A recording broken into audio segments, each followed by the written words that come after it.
Kw'izina rya Data n'irya Mwana n'irya Mutima Mweranda, amen. Bene wacu dusangiye ukwemera muri Yezu Kristu, ndabaramukije mw'izina rya Yezu Kristu, nitugire Kristu. Dusabikanye ijambo ry'Imana riri muri Bibiliya mu gitabo Iharura, ni ku kigabane cyaho cya 25 kuva ku karongo ka mbere kugera ku k'icenda. Ijambo ry'umutwe rivuga ngo Israeli ihemukira umukama. Igihe Israeli yagerera Ishitimu, abantu baciye batangura gusambana n'abakobwa ba Mowabu. Abo bakobwa batumirira abo bantu ku mbagwa z'Imana zabo, abo bantu bazijyako kandi bapfukamira Imana zabo. Israeli nywana icyo n'ikigirwamana citwa Bahari c'Ipehori, hanyuma ishavu ry'umukama ryisuka kuri Israeli. Umukama abwira Musa ati, fata abakuru b'abo bantu ubamanike imbere y'umukama, bahangane n'izuba kugira ngo ishavu ry'umukama rirurumba rive kuri Israeli.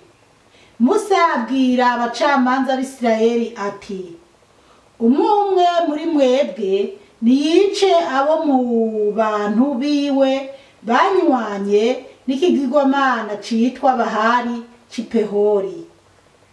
Niho rero haza umugabo wo muri bene Isirayeli azana muri bene wabo Umumadiyanikazi. Musa yarabona n'umuryango wose wa bene Isirayeli, warabona mbere bari bakiriko bararirira mu rwinjiriro rw'ihema ry'ibonaniro. Akimubonye, Pinehasi mwene Eleyazaru mwene Aroni umuherezamwuka arahaguruka, ava hagati mw'ishengero, araha icumu mu minwe, asanga uwo mugabo wo muri Isirayeli imbere mw'ihema, abatobekeranya mu nda uko ari babiri, uwo mugabo wo muri Isirayeli n'uwo mugore. Hanyuma ikiza cariko gitikiza bene Isirayeli kirarangira. Abahitanywe n'ico kiza bari 24,000. Bene wacu muri Yezu Kristu, iri ni jambo ry'Imana, dushima Imana, aleluya, amen. Ego bana b'Imana, turazirikana ngo byabaye kuri Isirayeli kera. Ubwo rero turazirikana ibiri ubwoko bwa Isirayeli canke bene Isirayeli ko byagiye bigenda kugira turabaho tugeze n'uyu munsi. Aha rero turabona ijambo ry'umutwe rivuga ngo Isirayeli ihemukira umukama. Isirayeli ihemukira umukama. Mu ndwi iheze canke no mu yindwi hari ibyo twazirikanye bijanye na bene Isirayeli, ukuntu Imana yabakuye muri Misiri, ukuntu bagiye bitwara. Twari twabibonye mu gitabo mw'ibaruwa Pawulo yandikiye Kamanyi Mbarabakoreni, asigura ati ibyabaye kuri Isirayeli kera. Rero Isirayeli ihemukira umukama. Akarongo ka mbere kavuga ngo igihe Isirayeli yagerera Ishitimu, abantu baciye batangura gusambana n'abakobwa ba Mowabu. Igihe bene Isirayeli bariko barava muri Egiputa, bageze ahantu hitwa Ishitimu, barahakambitse ariko ntibari bwagere i Kanahani. Mugabo bamaze kuhagera, kuko ugiye gusoma iki gitabo urabona uko bariko barava mu Misiri, uko baciye muri cya kiyaga, uko bagiye baragenda, naho bagiye basaba inzira bakayibima. hari umwami araho nuko ndamwibagiye akabima inzira nyuma barazigura mugabo baza kugera ahantu hitwa Ishitimu barahagera. Ariko ko tubona ngo Isirayeli ihemukira umukama, byari bibabaje kubona abanyisirayeli, abakobwa b'abanyisirayeli canke n'abadamu baca batangura gusambana n'aba bantu baha Ishitimu. Ibyo byararakaje umukama. Rero nyimba byaranditswe muri Bibiliya yuko baciye batangura gusambana n'abakobwa baho, byumvikane ko ubusambanyi si bwiza abana b'Imana. Ibyo ubusambanyi biri mu byaha bya mbere Imana yanka. Imana idutabare cyane.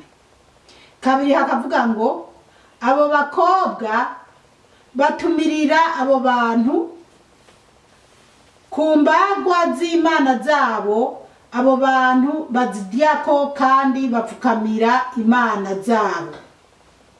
Ngo abo bakobwa batumiriye abo bariko barasambana, abo bari bakundanye babaye nyabahabara bo muri bene Isirayeli, byumvikane ko bari abagabo n'abasore, barabatumirira bararyoherwa nuko bageze muri icyo gihugu k'Ishitimu, mugabo bakundana n'abakobwa n'abagore baho, binjira mu busambanyi, batangura gusambana, biyibagiza ahantu Imana yari kirabakura naho yari kirabajana.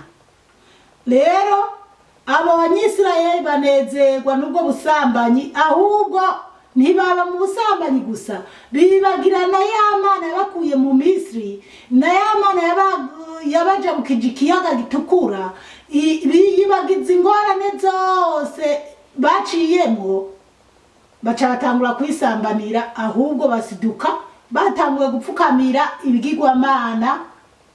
Iki kigirwamana ngo bakita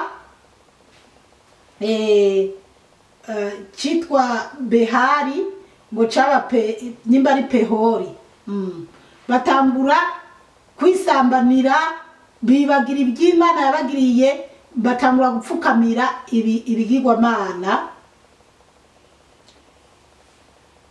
bapfukamira imana zabo. Gatatu bavuga ngo Isirayeli inywana icyo n'ikigirwamana citwa Bahari c'Ipehori, hanyuma ishavu ry'umukama ryisuka kuri Isirayeli. Urumva bariyibagira, bakora ubusambanyi, baca batangura no gupfukamira icyo kigirwamana kitwa Bahari c'ahantu hitwa Pehori. Rero Musa biyibagiza ko Musa yagiye gutora amabwirizwa 10, hanyuma akamanuka asanga bari bibereye mu busambanyi, bacuze na yashuri y'inyana, umujinya ukamurya amabwirizwa Imana imuhaye akayamena. Buriya abana b'Imana tuze turashima Yezu yemeye kuza agashika amahoro mu isi aciye ku mubyeyi Bikira Mariya. Tuze turanashima kandi ko umubyeyi Bikira Mariya yemeye gutwara inda ya Yezu akayivyara amahoro, akabana na Yezu mpaka no kumusaraba akabambwa, kuko ijana yari gushobora kuyikuramo, canke yari kubyara ujya mwana akamuta nk'uko abandi babata, na cane cane ko cyari nk'igisebo kuba atarazi se, ari ibintu by'ibitangaza Imana yari yakoze. Rero nshatse kugereranya ati mbega iyo Bikira Mariya agira ishavu, igihe bagira bamutera amabuye ko yatwaye inda kandi yarakowe, yafatwa n'ishavu agakuramo inda, byari kutugendera gute? Nk'uko Musa yagize ishavu akamena ya mabuye, agaturitsa ya mabuye hasi, none naho aba banyisirayeli biyibagije bya bindi byose byagiye birababa, bagiye gupfukamira ibigirwamana n'ubusambanyi bw'indengakamere barimo. Ngo gukishavu ry'Imana rirarurumba, Imana irababara cyane. Imana idutabare cyane. Ngo ishavu ry'Imana gisuka kuri Isirayeli. Kane aravuga ngo umukama abwira Musa ati, fata abakuru b'abo bantu ubamanike imbere y'umukama, bahangane n'izuba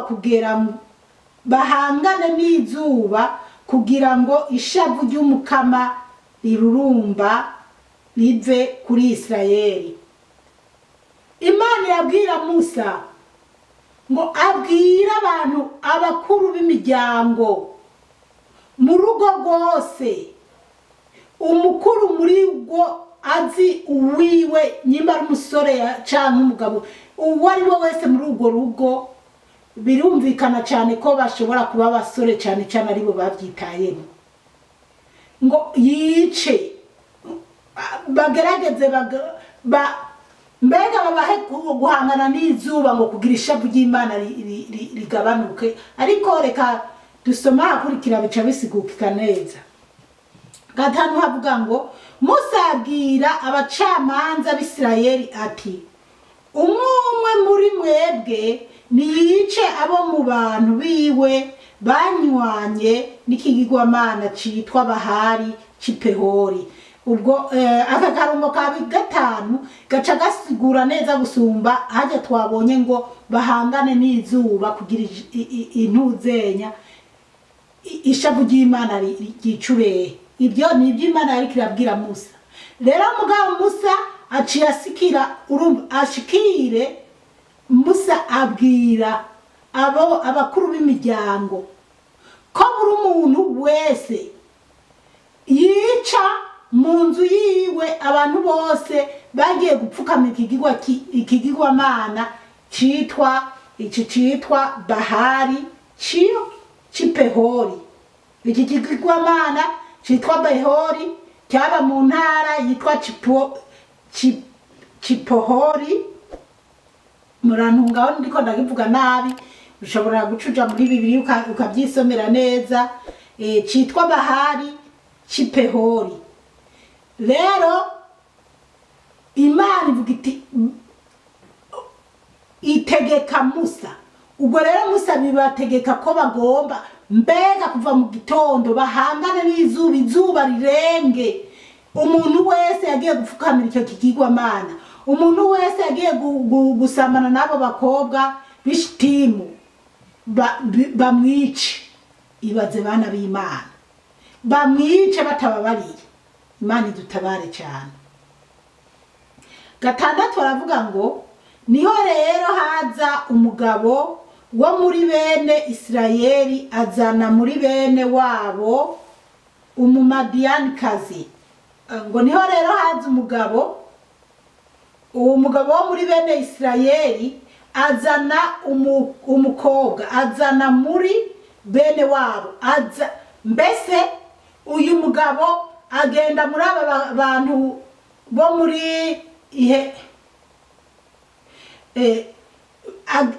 agenda muri aba bantu mbese bo muri Pehori canke b'Ishitimu, atora uyu mugore umumadiyanikazi, uyu mugore w'umumadiyanikazi canke umukobwa, amuzana muri bene wabo, amukura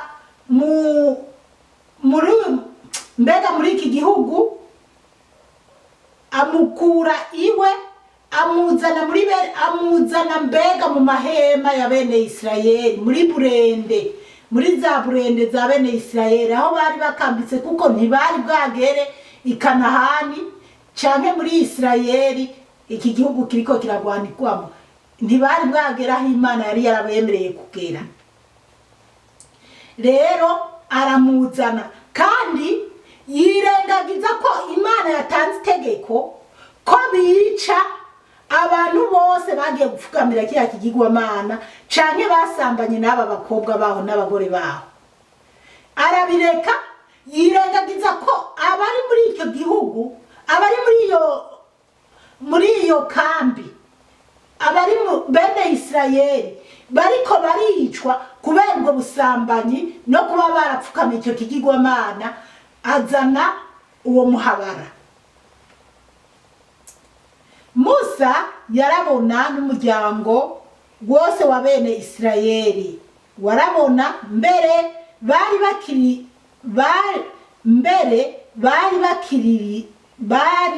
bakiriko bararirira mu gwinjiriro gw'ihema ry'ibonaniro. Imana idutabare cyane.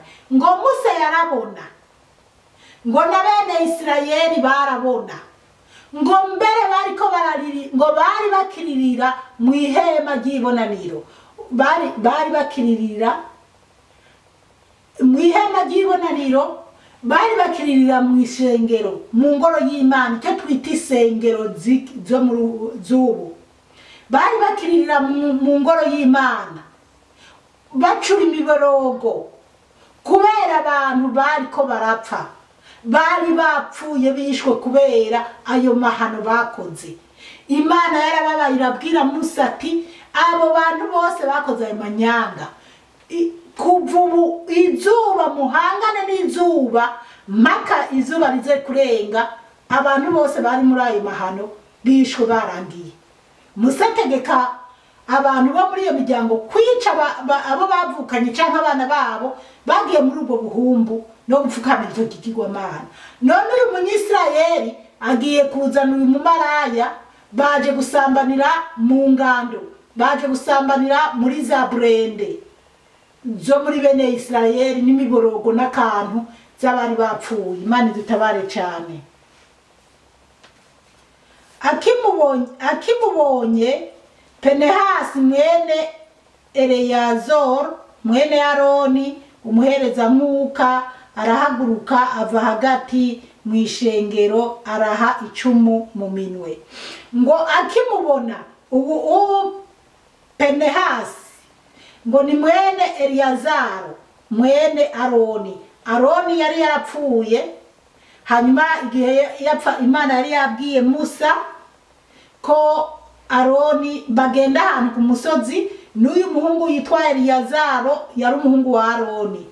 Hanyuma impuzu za Aroni z'ubupadiri canke se z'ubuhereza nk'uko umuhereza nk'ugani nk'umupadiri canke umupasiteri. Izo mpuzu ziwe yazihaye Eleyazari. Uwo Eleyazari nawe byumvikane ko uyu muhungu wiwe Pinehasi nawe yari umuntu nyene akomeye mu by'Imana. Ngo akimubonye Pinehasi mwene Eleyazari mwene Aroni umuhereza mwuka ubwo w'umupadiri cyangwa umupasiteri arahaguruka ava hagati mu ishengero araha icumu mu minwe. Ngo yarahagurutse uyu Pinehasi ngo ava hagati mu ishengero babandi bariko baracura imiborogo barira bababajwe n'abantu mbega bo mu bigandaro bitagira uwo bahuza.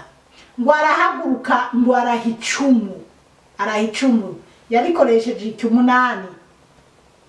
Asanga uwo mugabo wo muri Isirayeli imbere mu ihema abatobekeranya mu nda uko ari babiri, uwo mugabo wo muri Isirayeli n'uwo mugore. Hanyuma ikiza cariko gitikiza bene Isirayeli kirarangira.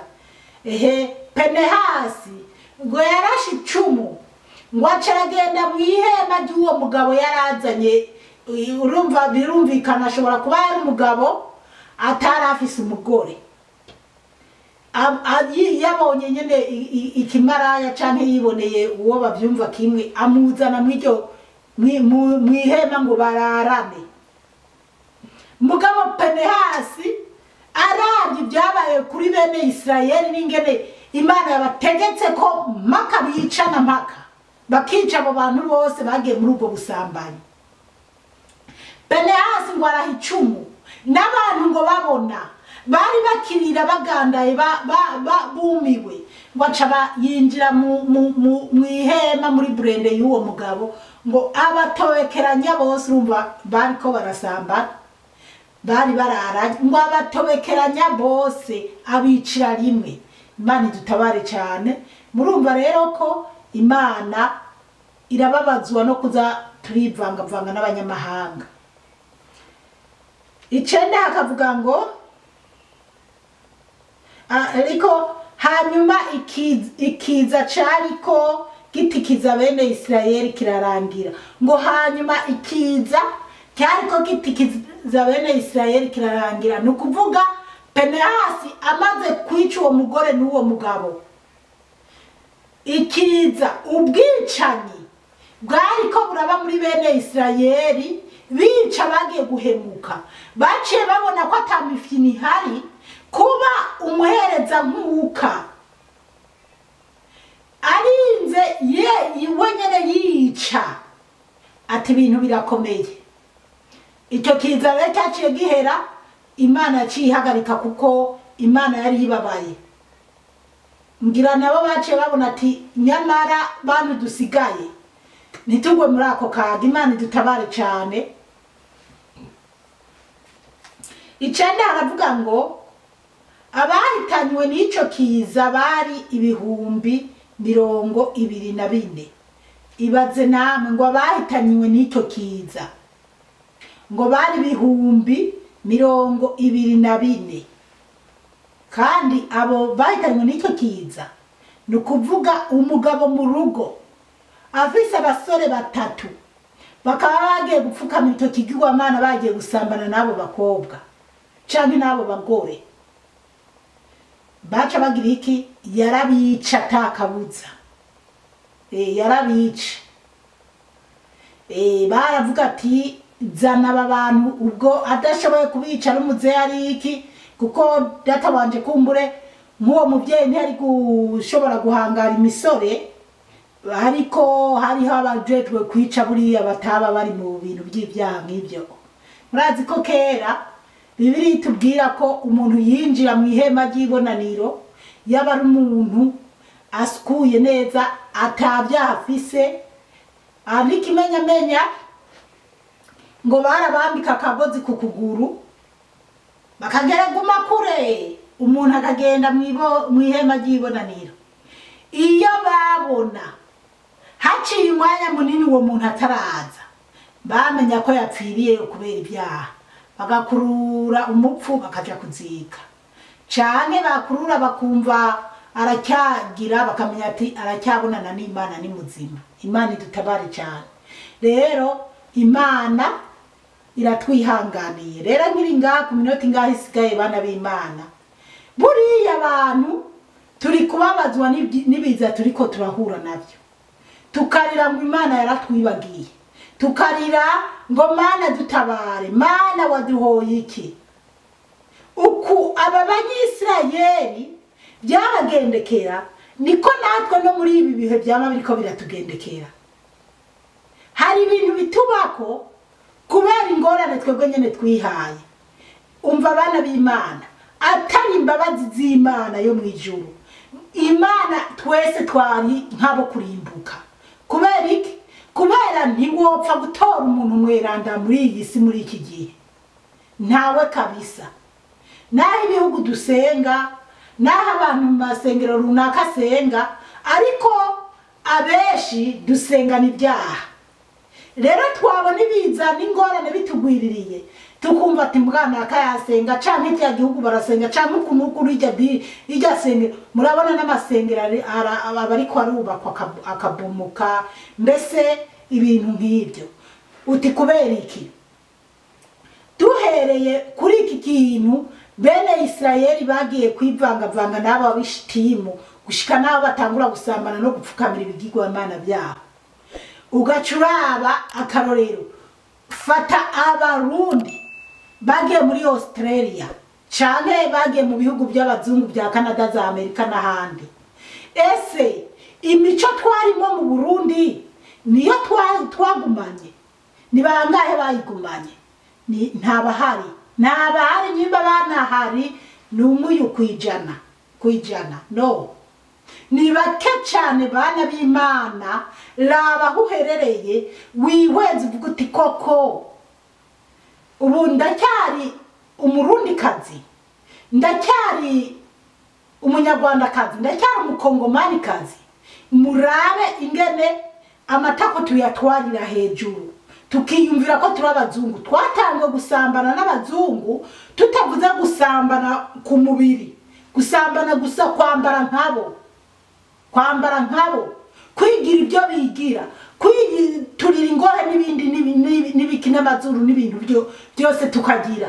Hari ubusambanyi busumba ubwo? ntitwibaze ngo nuguhuza umubiri noneho tugiye no mu ibyo byo guhuza umubiri cyukontorora iwacu nta busambanyi bw'ubutinganyi bwariyo mugabo ubu abarundi badutse kuba batinganye abanyarwanda abakongomani abanyafrika twataye umuco w'iwacu ese nk'ubu Imana ivuze ati abantu bose bagiye muri ibyo bintu nibatikire nukubica ni umwe wese yica bo mu nzu yiwe babwiyemo bana b'Imana mubona hose garabangara